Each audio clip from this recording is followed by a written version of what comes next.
Welcome to University of Phoenix Educational Equity Webinar Series. We thank you for joining us today on this webinar on global inclusion, practical applications of a meta approach to create a more equitable world. We look forward to hearing from today's speaker. My name is Saray Lopez, Director in the Office of Educational Equity, and I have the honor of co-hosting this monthly series with my colleague, Tandra Richardson, Fellow Director in the office, as well as Jaleesa. I just blurred out her name, but you will be seeing her later, since she's also key and instrumental to our office. So the Educational Equity webinar series was designed to foster a learning environment where we may explore paths to empower individual action for greater unity and societal transformation. These conversations are a priority at University of Phoenix because we do serve the working adult across all industries, in which 56% of these students identify as members of historically underrepresented communities. Hence, throughout these webinars, we facilitate thought-provoking conversations to promote the practice of inclusive leadership in today's culturally complex society. If you can go to the next two slides. Thank you. This one, thank you.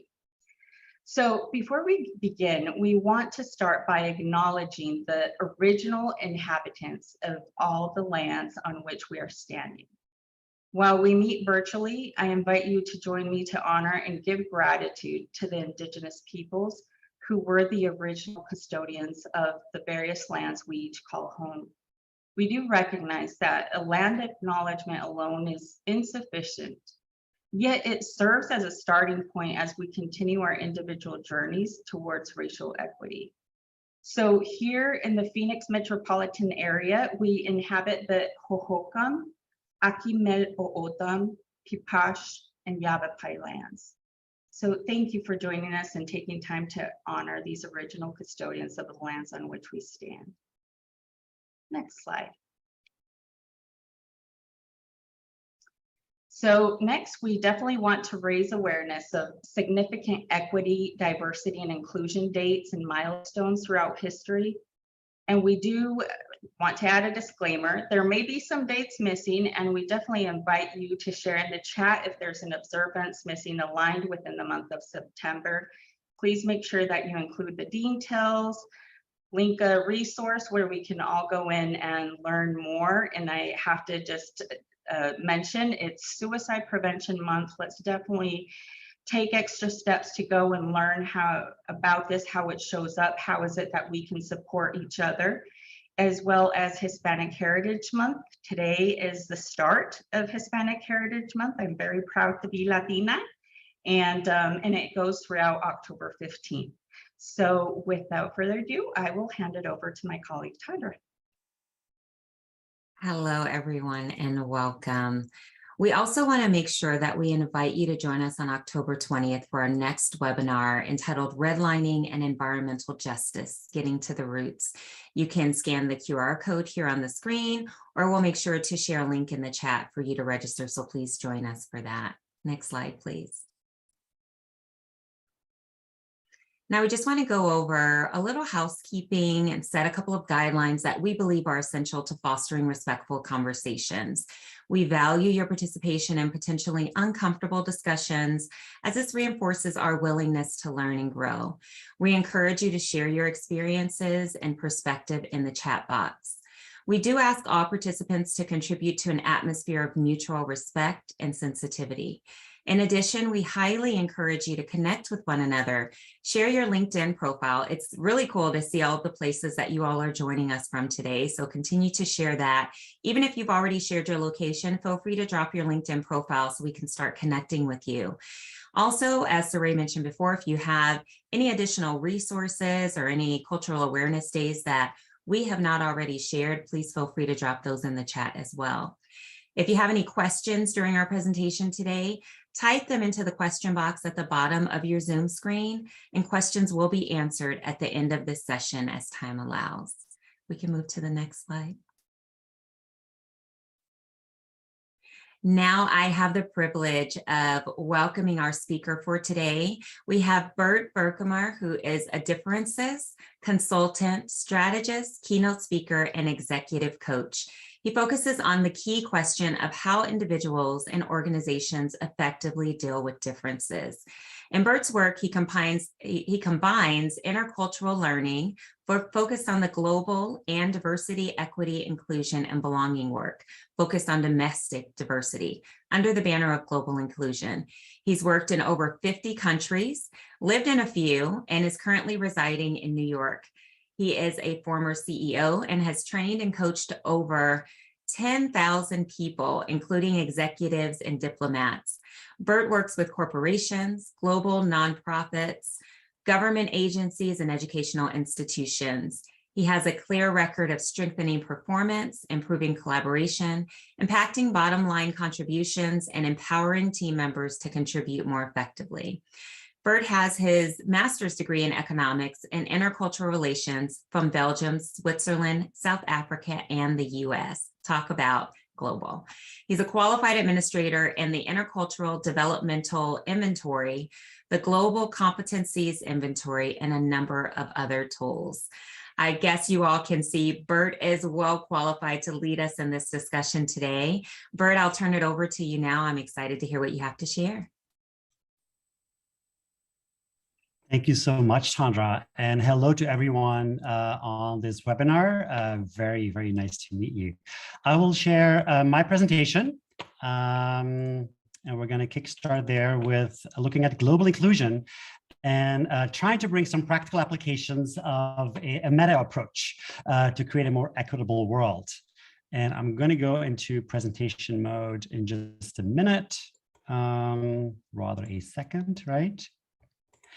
There's going to be a few times that I'm going to ask the audience to interact in the chat. So what we're going to do is there's two things. If you have a question, drop it in the Q&A as previously instructed. And Jaleesa will now, and then we'll check in and see what questions we're going to go for. At times, I will ask you drop it in the chat. And that is for you, the go-to for you to drop it in the chat. And I'll be monitoring the chat as best as I can with such a large audience. And then we'll take some of those responses throughout this as well. All right.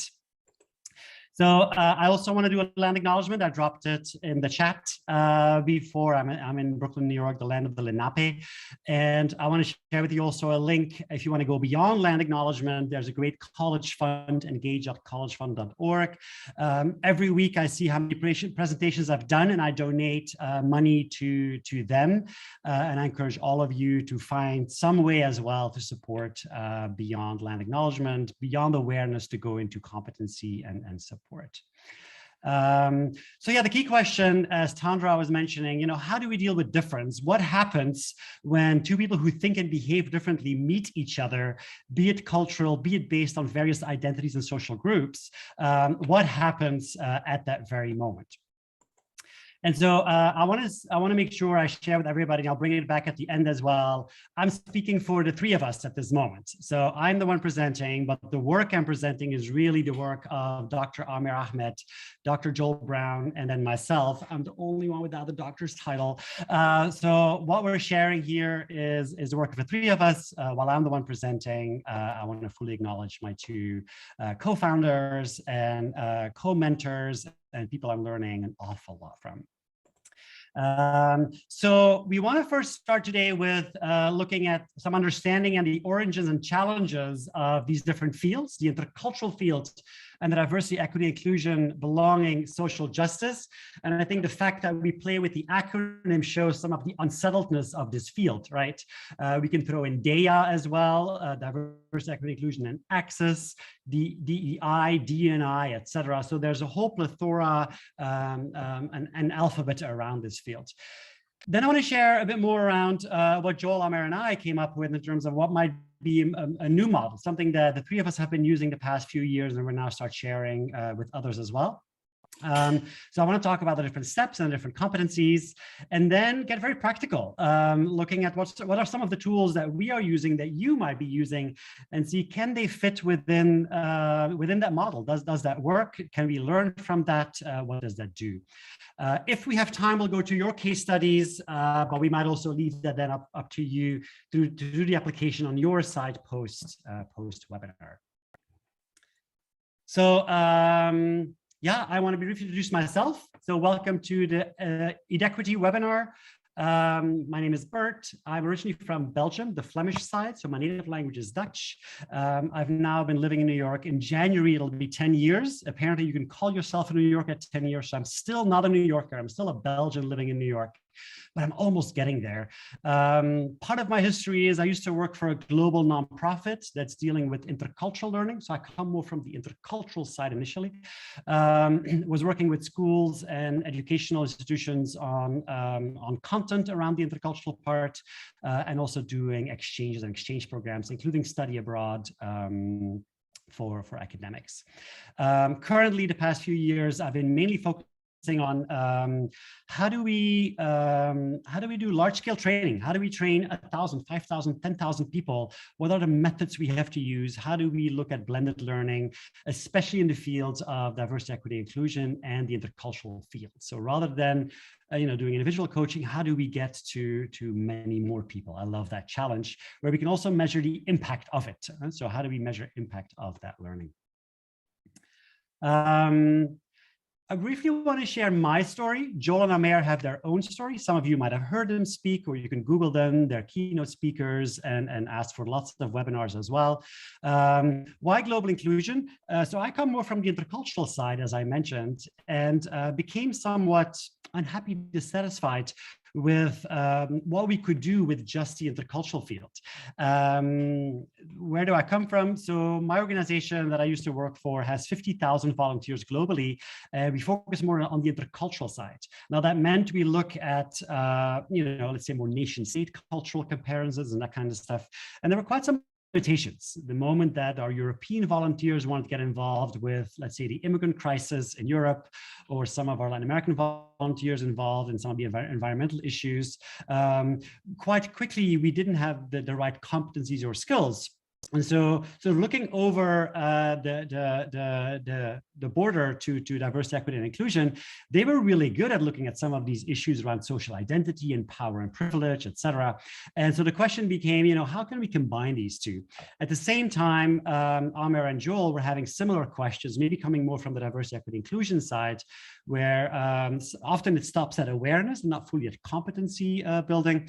We were looking at, is there maybe a progression of any of these fields? And that's how we arrive at global inclusion. I do want to share at this moment that Amer, Joel, and I have an 18-hour certification course that we do. And so I'm grabbing from that. And so this is the summary of it. We do spend a bit more time with our personal stories and also your stories when we do that. But here we are looking at, where do I briefly come from when I arrive at the term global inclusion, which is not a term that we invented, but a term that we adopted, that we like in terms of what we're going to talk about today. I want to hear from you a little bit more. What field do you align with the most? Do you align more with the intercultural field, more with the choose your acronym, right? Justice, equity, diversity, inclusion, belonging, access, etc. A bit of both, or another field? And can you specify what that is? Let's drop it in the chat. We'll have a few come in. I want to just get a bit of a sense of where you come from. So don't wait for a poll to show up. Just drop it in the chat. Jalisa's from Diversity, Equity, Inclusion, a bit of both, a few people here sort of looking at dabbling into both. Sheila is a social worker in social justice. Thank you so much for that. Let's wait for a few more. So Pavani is more from the Justice, Equity, Inclusion. Thank you, Martin, for sharing that. Great. intercultural engagement, culture, no self. Love it. So thank you for dropping that. So these terms aren't necessarily new to most of you, right? We do want to separate them for the purpose of having a discussion here. While of course there's overlap, gray zone, Venn diagram, and all of that. I'm not pigeonholing it, but they do have different histories and different applications. Keep dropping it in the chat. I love seeing it come in. I want to share with you a little bit where we come from. If you look at these fields, and it's not exact science, there's different historical points, but in general, the intercultural field globally emerges more from the international business. We look at sort of that US, Asia, also it's from diplomacy. I think we know Edward T. Hall, those kind of people.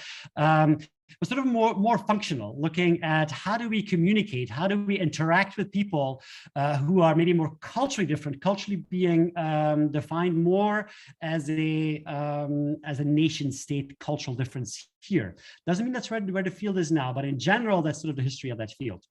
What we see there is approaching more culture or difference, more neutral, so less of a power or systemic power analysis in the intercultural field.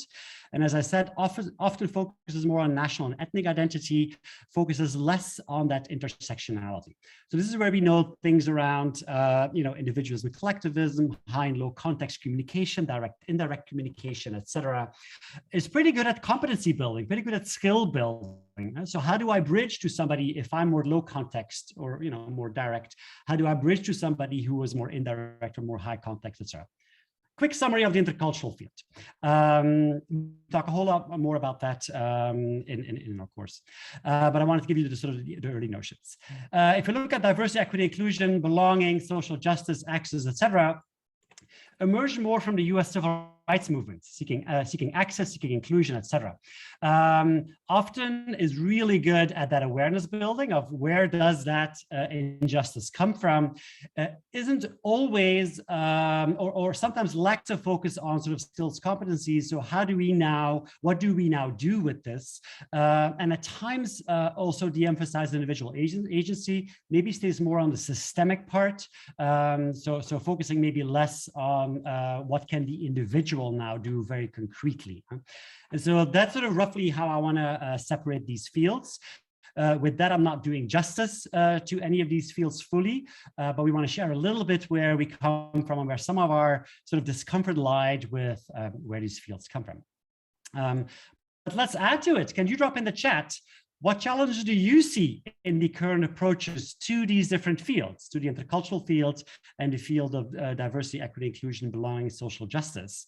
And this is a question that requires maybe a bit more thinking and writing than simply mentioning what field you are from. So I'll try to be a radio presenter and fill the time while you are thinking about some of the challenges that you see, and you drop them in the chat and then we can work with them. So we shared a few that we saw with these different fields. Which ones do you see? Bruce, thank you, Bruce, for dropping the first one. And so those proactive corrections, if I dare to build on that, and maybe share more my own view than rather assuming what you mean with this, you can bring the awareness, but then how are you going to correct it? What are you now going to do, right? How are you going to go beyond that? Finding your affinity group, Judy, I'm going to sort of add my own interpretation to that and not putting words in your mouth. The intersectionality of it, right? I have 2025 identities that I can immediately mention. There's my saliency, which ones come to the top at different times. What's my affinity group for real, right? So looking at unwillingness to change, at change management, unwillingness to have civil conversations. Quite quickly, we're ending up, and I saw somebody mentioning social media as well, quite quickly we end up in not respecting, uncivil conversations, indeed talking about the different terms versus what do we really do with it. Performative allyship, thank you, Tandra, definitely there, right? Are we putting our money where our mouth is? There's a woman, a white woman in South Africa, who I think is amazing around some of these issues in the South African context, who says, if it doesn't hurt a little bit, you're not doing it right. You're not being a right ally. It has to hurt a little bit. And some people are uncomfortable with that, don't want to hear it. But if allyship doesn't hurt a little bit, it doesn't make you a little bit uncomfortable, then maybe you're not doing it right. So keep dropping it in the chat. So I think we seem to have a common understanding that there's some issues or some challenges with this field. Heidi, I'm not going to speak for Tandra, but Tandra, if you want to drop a definition of what you mean with performative allyship, I'll give you mine. Performative allyship is more what one might do for on the surface. You know, maybe I want to drop the black square on social media, but actually I'm not really engaged in Black Lives Matter. But here I am performatively an ally on my social media without doing much extra. Maybe I'm not doing any donations, or I'm not marching, or I'm not, maybe I'm only following more white authors on social media. There's so many ways in which my allyship can be performative without really making a difference or a change. So let's move from here. So we do see some challenges. Maybe that's also why you're on this webinar. So thank you for sharing that in here. I'm going to skip the case study for now, but might come back to it if we have more time. But what I want to share is what Joel Amer and I did when we looked at the field and said, okay, what are the models? What are the frameworks that we do like? And these are two models that we enjoyed a lot. One of them is called the Intercultural Praxis Model by Catherine Sorrells. And I do recommend for you to Google that and research more. What Catherine Sorrells looks at is the circular model. I think it's not a coincidence that we have two circular models here. I'm wondering if it's also not a coincidence that there's two female models, Catherine Sorrells with the Intercultural Praxis Model and Bobby Harrow with the Cycle of Liberation. So let me first talk about the Intercultural Praxis Model. There are 6 steps there, and you can step into any of the phases at any time. There's not really a beginning. So if you look at the inquiry, but you don't have to start at inquiry. I'm going to start there today. But looking at, let's say there's an issue around dealing with difference. There's a wrong around social identities, around these things. So looking at a proper inquiry, looking at a proper framing. So framing is, am I aware that based on certain worldviews, I might have a different take on this, and I might have blind spots because of it. So me being a white male, the two dominant identities give me certain blind spots that I might not see that a female person or a non-white person, a person of color, a Black and brown person might experience. So we have to reframe post-inquiry, right? Positioning, am I aware of all of my dominant and marginalized identities? I'll disclose 2 more of my identities. I'm gay, but I'm also straight passing gay on a good day. Trust me, sometimes I can be non-straight passing, but I'm giving you the more straight passing Bert today. I also have a hidden disability. It gives me both marginalized and dominant, right? It's a disability that's hidden, so I'm not being judged for it, but sometimes I wish I could scream it from the top of my lungs that I have one because I want it to be taken into account. It affects how I interact with others. So, you know, just sharing, I shared now 5 of my identities that frame my experience differently from somebody else's. And I saw somebody dropping, one of the challenges is, you know, what is your affinity group? You know, which affinity group do I really belong to? I just give you 5 of my identities and I can continue going on, right? I'm also non-US born. English is not my native language, et cetera, right? So positioning is very important. Then dialogue, how do we then dialogue? Have others done the same work, right? If I have done my reframing, understanding my blind spots and my positioning, have others done that? Can I now dialogue with you? Am I understanding somebody else's identities and how that affects somebody? So if I am, I'm gonna give an example, right? If I am a Black woman in a meeting, in a corporate setting, and I'm seen as too aggressive, okay. Might I be too aggressive because my voice is never being heard and I'm now being more aggressive? Or Am I maybe as assertive as a white male, but it's not expected. So I'm seen as aggressive, but somebody with the same tone, same content, same volume, who's white male is seen as assertive. Is it my personality? Am I just being very extrovert? There's so many things going on.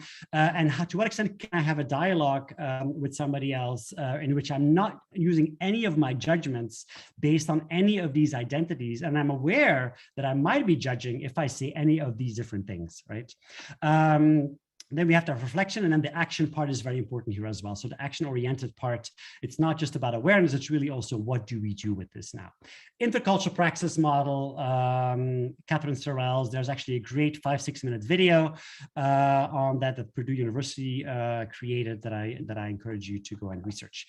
Then there's a cycle of liberation, Bobby Harrow. Some of you might also know the cycle of socialization, also by Bobby Harrow. So the cycle of socialization more looks at how do we get socialized around any of the things, where do our biases, prejudices come from, right? Including to what extent are my inequities socialized? I gave you an example of a Black female who might lose her voice, like might speak up less, or just is more aggressive, right? Do we understand how we are socialized around our different identities, both dominant and marginalized, and any combination thereof, and how contextually my dominant one might become marginalized and vice versa, right? So that's a cycle of socialization. Here we mentioned the cycle of liberation. Here you see these different phases as well. I just want to highlight, thank you very much, Elisa, for dropping that in the chat. Here, I want to highlight a few items of the cycle of liberation. First of all, different from the intercultural praxis model is how community-based it is. So it's really also about the community coalescing, and you see the word coalescing there in orange, the community coming together. And then in the middle, you see, how do I take care of myself? It's not always easy to have marginalized identities and to have to stand up over and over again. This is again where we maybe link it to performative allyship. It's easy for me as a white person to not be engaged in any of the Black and brown issues, right? I can choose to sit on my couch and not be engaged. It doesn't affect me that much individually. If I think societally, I think we all suffer from there being injustice and there being inequities in society. So we want to share the shoulders we stand on in terms of these two models that then Joel, Amer, and I worked on and looked at things a bit differently. This is a link as well. If you get the presentation afterwards, you can see that link. And here's the summary of what I said a little bit earlier on. So what we love about the intercultural praxis model is the action orientation, the framing and reframing, the perspective taking, and we love the competency-based part of it. However, we think it's light on community, it's light on leadership, and it's light on the systemic part. And those are the things we see as downsides of the intercultural field in general as well. And we see it coming back in some of this model as well. But let's focus on what we really like about this model. Let's look at the cycle of liberation. What we really like there is also the action orientation. I know there's lots of detail here that the words you might not be able to read all of them, but you look in detail at the model, it's very action oriented. We love the community focus. It really brings in systemic changes. It has that leadership part. And how do we take care of self and others? And it does mention power, privilege, and marginalization, which again, the intercultural field is very light on. The intercultural praxis model does mention some of that. So it's already corrects a bit where the field is. However, it is light on perspective taking and framing and doesn't have that intercultural lens. What we mean here is that competency-based part. What are the competencies I need? And can I then measure those as well? So again, those are the two models we enjoy a lot and the shoulders we stand on. What did we then do? I'm dropping the model in here and be ready for me to ask some of the tools that you are using, because we're then going to look at where would your tools fit in that you might be doing or using as either a practitioner, you're a consultant working with corporations, higher ed, you're running study abroad programs, you're working in government, you are a D&I officer, etc. All of these different fields we might be in. And this would be the meta model within which we have, we can place these different interventions. So start thinking about what are the interventions that you use already. I'll kickstart with 5 of them after I explain the model, and then you can come in with yours as well. So you will recognize some of these words that we see in the 2 previous models we mentioned as well. So what are the 7 steps? In no particular order, but I will start with inquiry. Step number 1 is inquiry. And under each of these steps, you'll see the competencies that we think are key or important within each of these different steps. So we'll have 15 competencies in total, and I'll give you definitions later on as well. And then we have 4 considerations per competence. So I won't have time in this session to go through each of the 4 considerations. I have a summary for each of them. But before I go into the model and share with you the 7 steps, the 15 competencies, and a summary of each of the considerations, I want to check in, Jaleesa, if there's any questions at this moment that we can respond to before we dive into us sharing this global competency model. Actually, we just did get a question.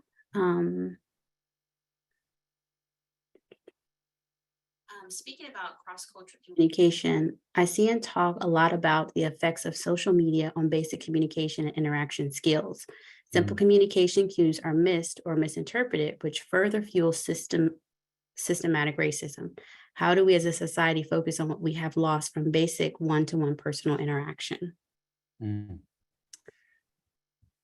Thank you. And I'm putting it's a long question, so I actually go to the Q&A myself so I can read it rather than having to remember it. I'm going to give you my quick take on this. I think this is a great question. How I see social media as an extension of course, personal communication.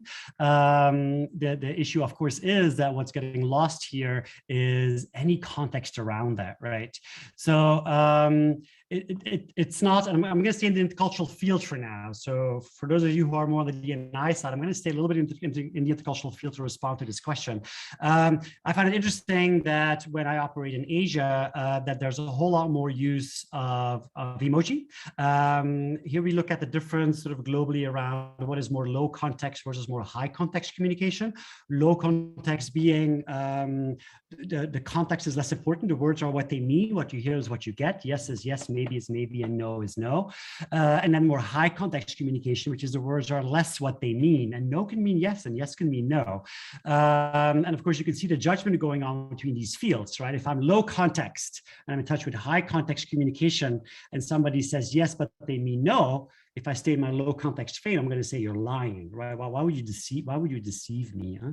Where, of course, from the high context side, if you are more on the low context side, in high context, I think the harmony of the group is more important, which is why I might say yes when I mean no, but the context will show that my yes means no. It's more of a soft landing, and I'm more focusing on the relationship and the harmony of the group than I am on responding to the question in a more direct manner. So if you're going to tell me no, I'm going to feel like you're disrupting the harmony of the group. You know, I'm losing face in front of you. So it's easy when you operate from a different mindset. It's not easy when you don't see that and you're interacting with each other. We're now going to judge each other based on that, right? Social media to me is an extension of that. And there's a whole lot of context missed. And then we sort of hone in on maybe 1 or 2 words or 1 statement, and off we go. And so we escalate around that, right? So I think there's a space for both. Sometimes I find social media or writing via text slows things down and I have more time to think about something. Sometimes in-person communication is better because we can have all the context and the tone, et cetera, et cetera. It still remains difficult when we come from different cultural groups, right? I do want to correct myself a little bit when I said in Asia more high context. Some of these more, geographical descriptions of Asia is more high context. More and more start going out the window, right? We see all different communication styles visible in all different geographical contexts. Sometimes one can generalize and say maybe we see more X in that geographical context, but I want to make sure I stay away from that and not reify or don't sort of stereotype or make one over the other. I hope that's the beginning of an answer for your question. And sometimes I think social media is amazing to stay in touch with people and to start a conversation, but we have to be able to choose when do we do it in person, when do we go beyond that. Thank you for that question. And thank you, Jalisa, for stepping in with that question. So inquiry is a stage where we have to be curious. That's the competency here, and be self-aware and awareness of others. So what is happening and who is involved? What are the relationships and their identities? What's the intersectionality? What's the relative power, privilege, marginalization, right? So those are the key questions here at the inquiry stage we have to ask ourselves. So we're more on the description stage, which we're staying sort of descriptive at this very moment. What happens when we frame? Framing is recognizing how everyone's cultural lens, privilege, marginalization, and worldview may impact how we understand what has taken place and how we want to resolve it, right? So those are two very important parts. So all of these different perspectives, frameworks, influence how I see what happened and how I think I want to resolve it. But how I think I want to resolve it might not be how you think we need to resolve it, right? This is where we go from the golden rule to the platinum rule. So don't do unto others what you want to be done unto you. Framing is do unto others how they want to be done unto them. That's the platinum rule that some of you might know, right? That's the framing part. We need empathy, and we need a lot of tolerating of ambiguity. There's a personal leadership model I love that asks 6 questions. And I think it's Shetty Watanabe, and those who can drop the third name in the chat, you are my hero. So Shetty Watanabe and somebody else looks at personal leadership with 6 questions. And I think question number 3, I'm butchering it, 2 or 3, whatever it is. What do you not know? It's acknowledging what you don't know. The next question is, what else do you not know? So 2 of the 6 questions around personal leadership are tolerating ambiguity. What do I not know? What else do I not know? So that's the stage around framing that we need to do in any intervention that we have. This can be pre-strategy, this can be post-strategy, this can be there's an issue that happened right on campus in a corporation.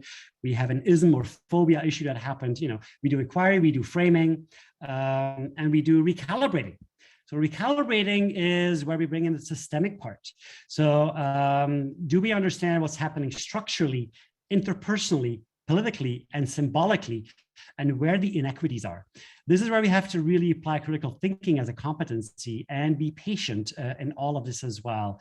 The systemic part, and even seeing where am I systemically part with my dominant identities, we have a blind spot around that, but we have to bring it into the equation when we look at any intervention around global inclusion.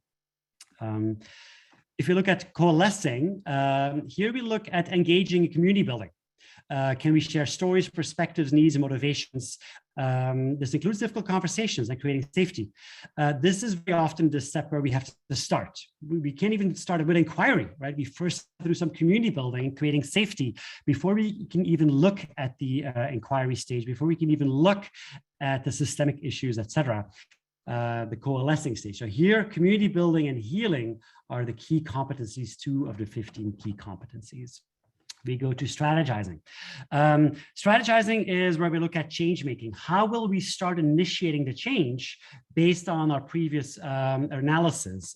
Sometimes this is where we have to start. We have to start with collaborative inquiry with the full community to start unearthing what's happening on the individual level, what's happening on the interpersonal level, the institutional level, and then the structural level beyond the institution. Very often you have to do strategizing framing at the same time, using these 4 levels we put there around strategizing. When we look at the framing, to what extent is my individual experience impacting how I operate in the institution? What's the history of the institution? Who founded it? And sort of that's where the empathy needs to come in also at the strategizing level. But it's also then later on, we might have to go to strategizing twice, right? When we look at the solution orientation, we have to again do that part around strategizing. Now here we have leading, and very often leading is missing in many of the models. So to what extent do I understand I have a certain personal leadership style? I might have a cultural preference. I might have certain inequities that sometimes give me a leadership role, sometimes strip it away from me based on my identities. So leadership isn't here more the organogram hierarchical leadership, but really what leadership can I show? Can I be pulled in as leader? Can I step up as leader, etc.? And then to what extent can I empower others? And to what extent can I support my leadership to follow through on certain agreements that we make? And all of us have a responsibility around leadership. Again, this isn't your hierarchical organogram leadership, but the personal leadership that we have to step in with. As you see here, we have not only here empowered leadership as a competency, but here also adaptive leadership.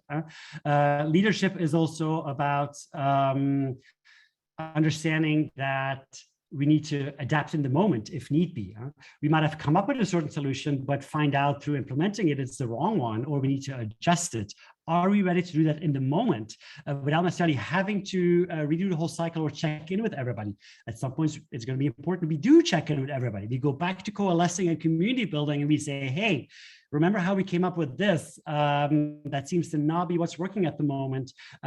We need to maybe redo some of this process again. So do I observe the impact? Is that what we intended? We might have a positive surprise, right? It might be doing something very different and be positive. It might be negative. Do we adjust expectations and actions based on feedback? And do we self-care? Do we take care of ourselves? So that is roughly the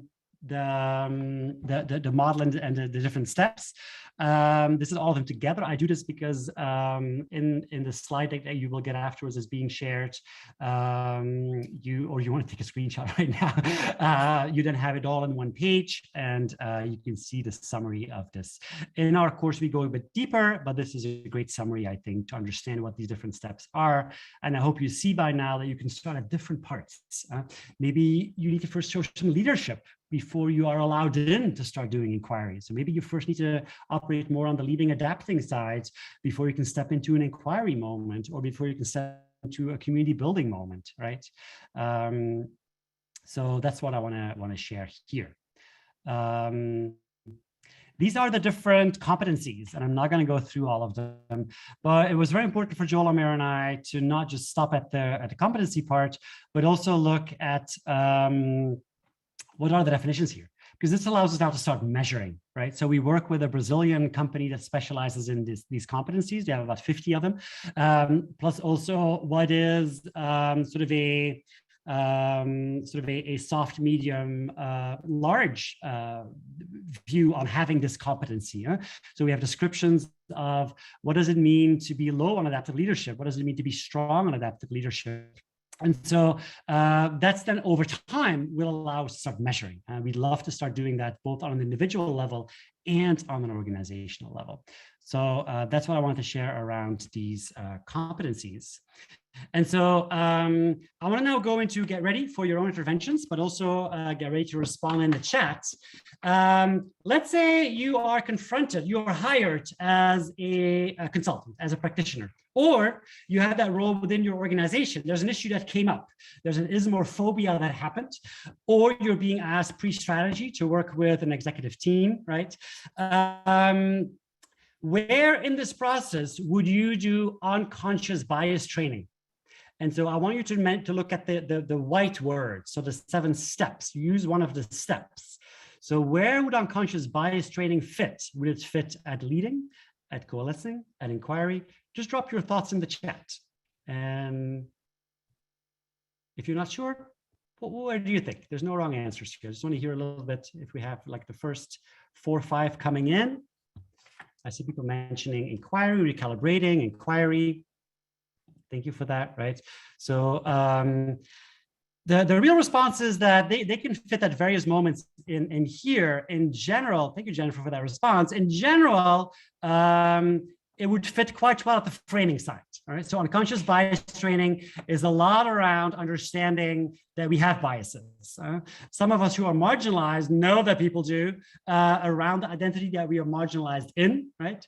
But sort of that's a good one over there. Right. While you're not wrong if you respond to something else, based on where you are in the process, it might fit in other steps as well. I'm not pigeonholing here. This is not exact science.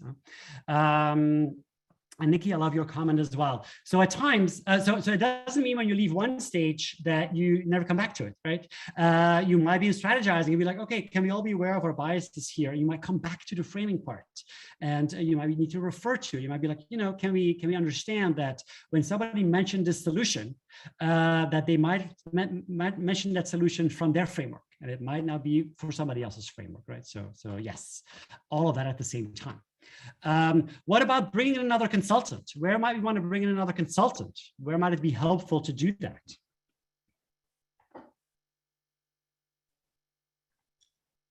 And there's again more than one place where that might be a good thing.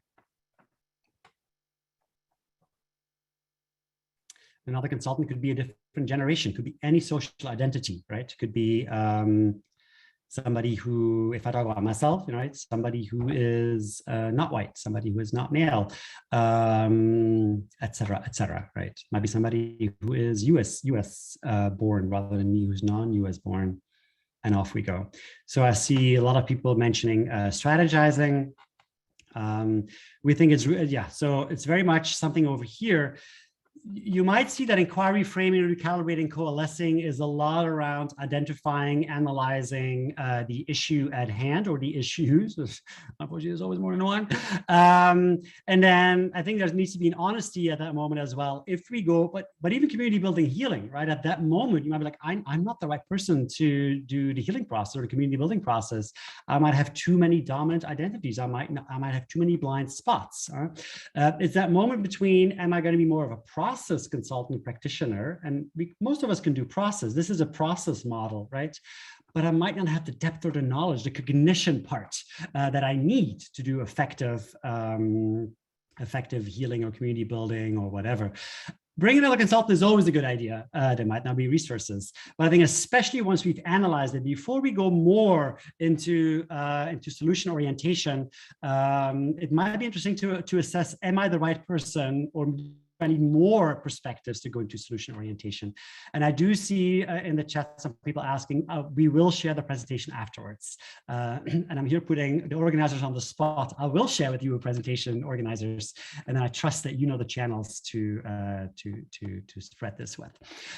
So yes, you will get this afterwards. Let's look at the famous identity wheel.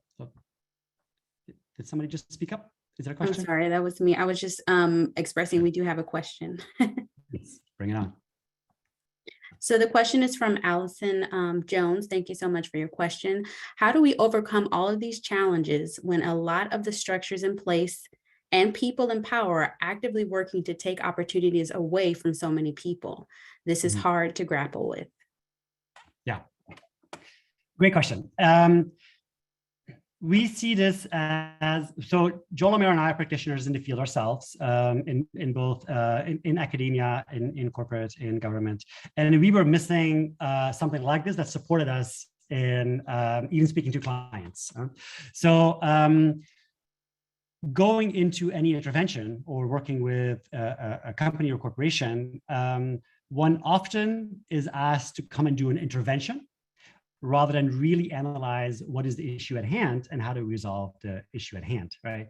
So we often get asked, and some of you might recognize this, give me sort of this, I'm gonna drop it in the chat. This has sort of emerged as, and of course I can now not find it, that little roof thingy, this one. Drop it if you recognize this. You're asked to come and do an unconscious bias training. Or the executive team, you're working in a company, and the executive team asks you, oh yeah, we need an unconscious bias training, or can we do an identity exercise, et cetera. And we're asked to come and do an intervention without having fully analyzed what's really the issue at hand. We hope that this model actually allows us to take a step back and look at the issue before we're even asked to either look over a group that's marginalized, look beyond the power structures in place, and we're asked to just do a little band-aid that doesn't really resolve anything.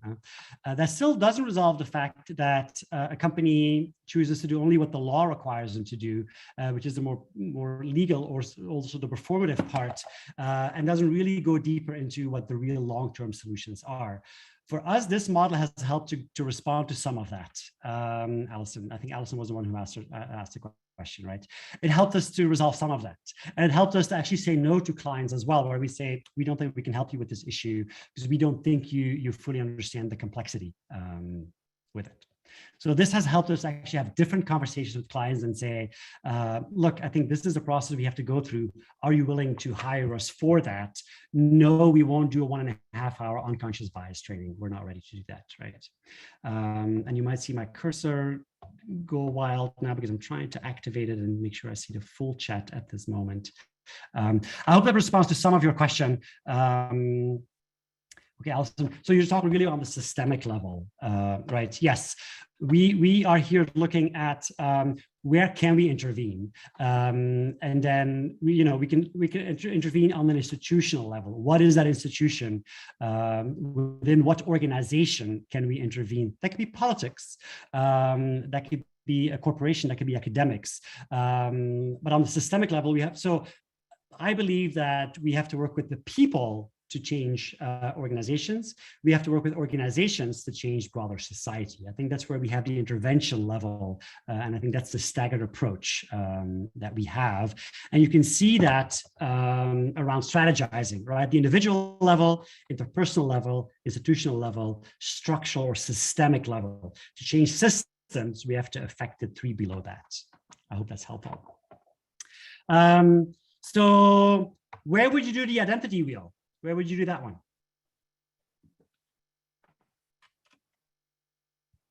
I'll wait for one or two. I'm just looking at the time. Where would you do the identity wheel? Drop it in the chat. I don't see the chat moving at the moment. Where would you do the identity wheel? No, the one where you identify which are my different identities, which ones are marginalized, etc. Thank you, Emma, for kickstarting us. You can definitely do it at the leading side, the leading part. Am I understanding my own realities here? It's a great way to do inquiry as well. So at the very beginning, just a pure description part, right? Just describing it, looking at what our different identities are. The last one I want to ask is climate survey. Where would you do a climate survey? We all love climate surveys. We think we do a climate survey and we have it resolved, right? There's various moments where you can do a climate survey. And I see some of you already giving some of these responses. It is great at inquiry. It is great at adapting. It's great to start with, to get a sort of a baseline. It is great to look, do we have the impact that we need? And then do we need to adjust, yes or no? But there's many other moments where you can use a climate survey as well. Again, I don't want to pigeonhole it. I want to hear if you, actually, I'm going to skip that moment and go to sort of the last slide that I have and hear from you what stands out about the model, what appeals about the model, what questions do you have? And while you're thinking about these three questions, and I'll leave them on the screen, Jaleesa, you putting your camera on means there's a question. Yes. We have a question from John Garrett, and he asks, how does one determine if an individual is leading or taking advantage of the populace for self-gain? Yeah. I don't think I have a full answer for that. I do believe strongly in the power of the community. What is the assessment of the community? And so I think where dominant identities, sort of what my baseline is around responses from people who say, that's ist or phobic, right? That's sexist, that's racist, that is homophobic, transphobic, that's ableist, all the is and phobias, is for me, I want to start from it's in the eye of the beholder, right? So me as a white person, if I have a black and brown person of color tell me, oh, that's racist, my starting point is that is racist, right? And so Bert, don't be defensive. Let me start from there, right? So I think that the people undergoing the Islamophobia are the best ones to say, I don't find you leading. I find that you are doing this for some other, it might not be self-gain, it might not be any other words that you mentioned, but it's not true intentional. Like this is not really what's going to resolve, right? That doesn't mean that if you have the dominant identity, you cannot lead an issue that is your non-dominant identity. Those things are very precarious and very sensitive, and we have to be cautious around that, right? So I think that is where we find some of that question around, is it leadership or is it functional, using, self-gain, all this kind of thing. Huh? So in the meantime, let's have our responses come in on what stands out, what appeals, what questions do you have? And then we're going to do another 3 to 4 minutes of this before we close. And while people are looking at these questions, I also want to make sure you can find us. So if you go to globalinclusion.com, global-inclusion.com, you can find our 3 bios. You can also find our course. If anyone is interested in our course, if I can do a shameless plug, whoever is on this webinar and signs up for our course before the end of the year can choose our Purdue Prize. We have a collaboration with Purdue University, and we're extending it. Thank you, Jalisa, for dropping that link in there. We're extending it to people who are on this webinar with the University of Phoenix, and you can choose that lowest rate, signing up at the Purdue price for people who are on this webinar as well. So you can go to global-inclusion.com/enroll, or I have the site on here. You can also find us on these emails, and of course, there's always LinkedIn where you can find us as well. But whoever still has time,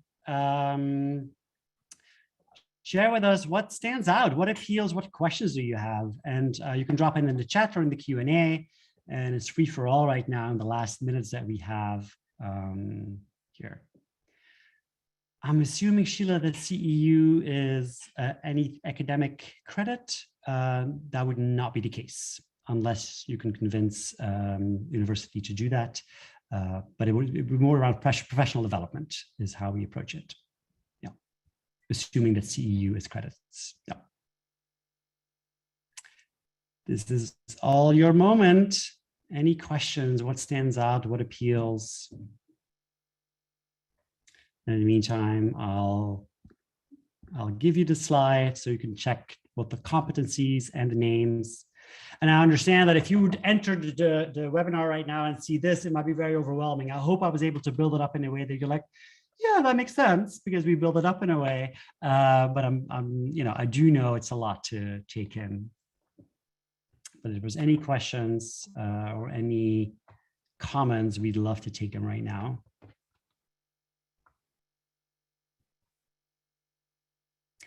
Either I've been extremely clear or extremely boring. Thank you, Irene. Thank you for giving us something. So for you, this is comprehensive. Angela, for you, it's about this chart now, using it, right? And then looking at, how we've really been using it. What have we been missing? What intervention have we not done that we think is very important? And Emily, the link has been shared just a little bit higher by Jalisa, global-inclusion.com. Thank you, Jalisa, for dropping it again. Allison, you find this fascinating, educational, and eye-opening. What is the one thing, Allison, that fascinated you? If I can put you on the spot, but you're on the chat spot. So, thank you. The systematic approach. Yeah, Emma, that's what we found missing in whatever interventions we were doing. So glad it's helpful for you as well. Since we developed it, this is version number 3. We love everyone's input. So please be in touch with us if you have improvements, if you have changes. We changed one thing already, I realize now. Design thinking, we changed to human-centered mindset. So design thinking is a tool one can use, and you can Google that, but we changed it to a human-centered mindset. Yeah. Chandra and Saray, I'm gonna give it back to you. My time is up. Thank you, Bert. This was fantastic. You really packed a lot of information into that hour.